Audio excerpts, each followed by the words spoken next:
भैया। क्यों मर गया? कोई को मत बुलाना। नहीं मैं तो चल गालियां कैसे दे रहा था? गाली भैया, मेरा मुंह से निकल गई, मेरी जबान टूट गई यार। क्या कर रहा है? क्या कर रहा है?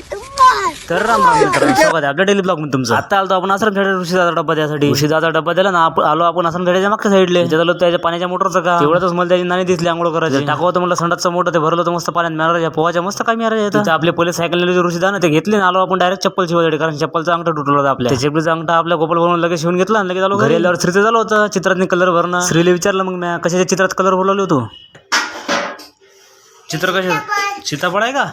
सीताफळाच्या चित्रात भरू लागले म्हणजे ब्ल्यू कलर. मला ब्ल्यू नसते, ते ग्रीन नसते म्हणलं हिरो. मला मग ऋषीदाचा फोन, ते मग तुमच्या अकाउंटवर पैसे टाकतो म्हणत, मी तुमच्या अकाउंट मध्ये काढून द्या म्हणत, कारण त्याला पगारी करायचे ते म्हणून. मग त्यासाठी गेलो मी आपल्या सुशील भाऊजी इथं. सुशील भाऊजी होते ना काळा करायचे काम, तुम्हाला मग सांगितलं मी. सुशील भाऊजीचं काम केलं ना, मग आपल्या मग होतं बाजाराचं काम. लगेच सायकल घेतली बाजारात गेलो. मग आपण बाजारात गेल्या पहिले सगळं आपण भाजीपाला घेऊन घेतला पहिले, नंतर मग आपल्या थैलीचा व्हिडिओ दाखवतो तुम्हाला. ते दिसली का थैली आपली? मग निघालो होतो आपला ड्रायफ्रूट घ्यायसाठी. तर त्या मित्राला फोर्स करून घेतलं रस्त्यात. ड्रायफ्रूट घ्यायसाठी आपण घेतलं कट्टे. तुम्हाला खुशखबर सांगायची म्हणजे सांगतो झाल्यावरच, तेव्हा लोक सांगत नाही काही. त्यानंतर आलो आपण आपल्या ड्रायफ्रूटच्या दुकानात. ते सगळ्यात पहिले घेतला आपण काजू अर्धा किलो. चांगल्या A1 क्वालिटीचे अक्रोड घेतले मला 20 किलो. बदाम लागतं, बदाम घेतले होते 10 किलो. सगळं ड्रायफ्रूट आपलं पार्सल करावं लागलं. आपण आलो डायरेक्ट घरी आल्यावर आपल्याला आपल्या कुत्र्याला गोळ्या. आपलं म्हणजे आपण काय त्याला पाळलेलं नाही बरं. तेव्हा ते फिरस्ती त्याला जखम झाली, तुम्ही त्याची ट्रीटमेंट केली. आपण जखम आता क्लिअर झाली, तुम्हाला दाखवेल मी. आता गोळ्या बाहेर करून डब्यात टाकून दिल्या, त्यात टाकून दिल्या. मग बोलत टाकते चालू